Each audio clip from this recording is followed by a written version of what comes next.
Assalamualaikum warahmatullahi wabarakatuh. Di sini saya pengen berbagi tips untuk seputar wirausaha buat anak-anak atau murid anak didik kita. Dulu pernah saya itu berhasil sebelum pandemi itu, dan saat itu saya belum ikut SPW, tapi saya sebagai pengajar mata pelajaran bisnis online. Nah, anak-anak untuk berbisnis mungkin agak susah juga memang, karena saat itu pelajaran bisnis online diberikan pada kelas 10. Nah, gimana sih caranya mengajarkan mereka berbisnis dengan modal kecil ya. Terus kemudian kita bisnisnya online lagi. Nah, kalau 100% online kayaknya untuk anak seperti mereka antara umur 16 atau 15-16 ya, karena kelas 10, nah itu mungkin masih awang-awang bagi mereka. Susah bagaimana dan sebagainya. Nah, cara paling mudah adalah kita tentukan dulu satu kelas itu dibagi menurut passion mereka. Waktu itu saya bagi menjadi 3. Setelah saya survei itu ternyata ada 3 yang paling besar, dari craft atau pernak-pernik ya kan.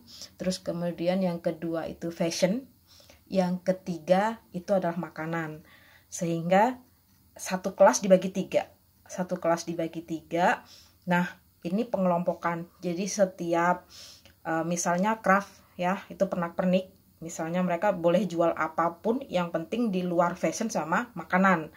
Terus kalau fashion juga seperti itu, boleh jual apapun tetapi di luar craft, pernak-pernik, atau juga di luar makanan. Nah, seperti itu.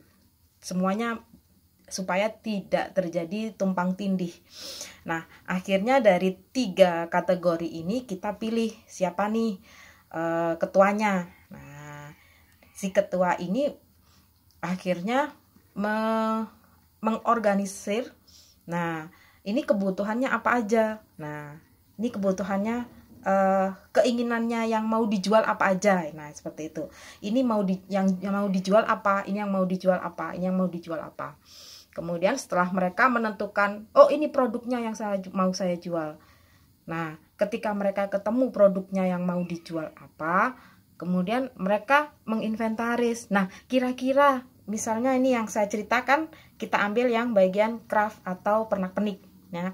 Nah, pada posisi pernak-pernik atau craft ini, di kelompok ini ada satu ketua ya. Ketuanya itu pinter, dia berusaha menata. Oh, kebutuhannya yang ini, yang mau dijual sama kelompok saya. Contohnya yang dulu rame itu adalah tempat minum, botol minum. Karena kan saat itu offline ya. Jadi mereka itu benar-benar butuh tempat minum. Oke. Kemudian dia juga jual ini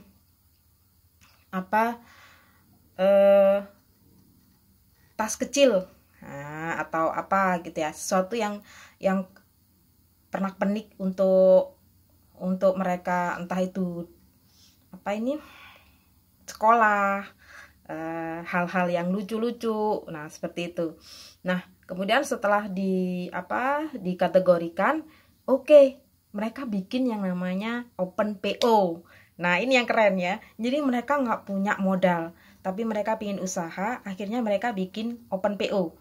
Nah, ketika bikin open PO itu, mereka tahu bahwa konsumen maunya ini, dan mereka rela untuk memberikan uang DP ya, uang tanda jadi. Nah ini ya.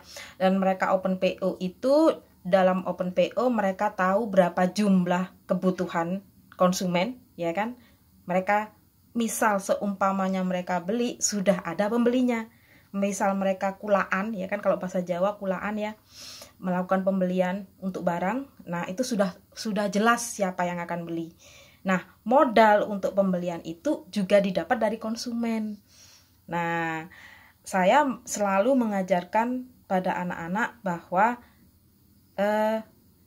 jual dulu pada orang terdekat kamu. Jual dulu pada orang terdekat kamu. Nah, seperti itu. Karena kalau kita lihat konsumen dari satu sekolah aja, kalau dari satu kelas itu 30 anak, dalam satu sekolah ada 5 jurusan, sudah 150 anak, ya kan? Kemudian kalau sudah ada 3 jenjang kelas, 10, 11, 12, itu sudah total 450 anak yang bisa kita jadikan konsumen. Itu saya hitung. Seperti itu saya floorkan kepada anak-anak, mereka akhirnya mau, itu tadi, belajar untuk open PO. Open PO mereka bikin promosi dulu, akan open PO botol minuman seperti ini dengan gambar seperti ini. Gambarnya nyari di mana? Gambarnya nyari di Shopee. Mereka juga searching harganya juga di Shopee. Nah, seperti itu. Sehingga mereka ketika open PO dihitung beserta ongkos kirim dan sebagainya, mereka sudah bisa menentukan harga jual. Jadi harga pokok sekian, ongkirnya sekian, kemudian mereka menginginkan laba sekian. Nah, mereka akan menjual dengan harga sekian, itu ketemu. Nah, ketika open PO, mereka tahu, oh berarti saya harus belinya sekian, supaya tidak over pembelian. Nah, seperti itu. Ketika didata, anaknya sudah benar-benar mau dengan DP tadi ya, menunjukkan bahwa mereka benar-benar mau beli, itu ada DP, entah itu berapa. Kalau dulu anak-anak itu 50%. Nah, gitu ya. Jadi, uang 50% dari PO ini digunakan untuk pembelian yang pertama.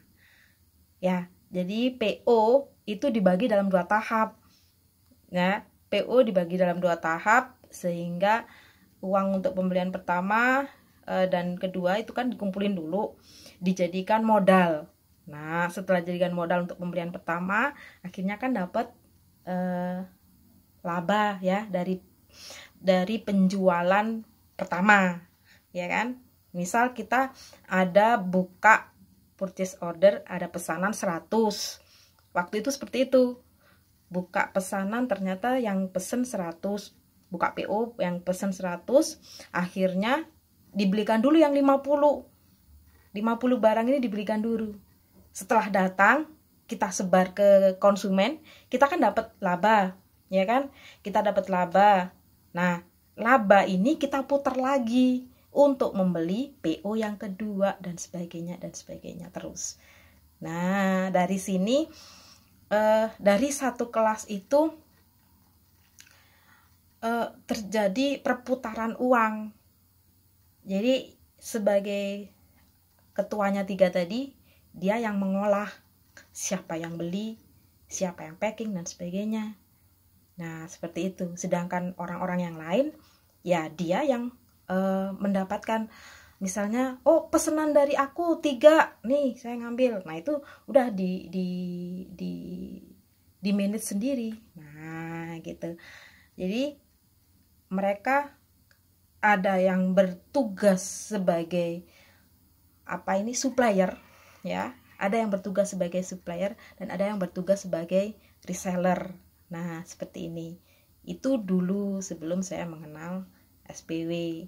Dan akhirnya dari 3 kategori ini memang terjadi lonjakan yang sangat spesial menurut saya ya. Dari 0 rupiah yang mereka nggak punya modal, kemudian berputar sehingga mereka mendapatkan profit, ya kan, mendapatkan laba yang dipegang oleh kelompok loh ya, bukan laba di luar laba reseller.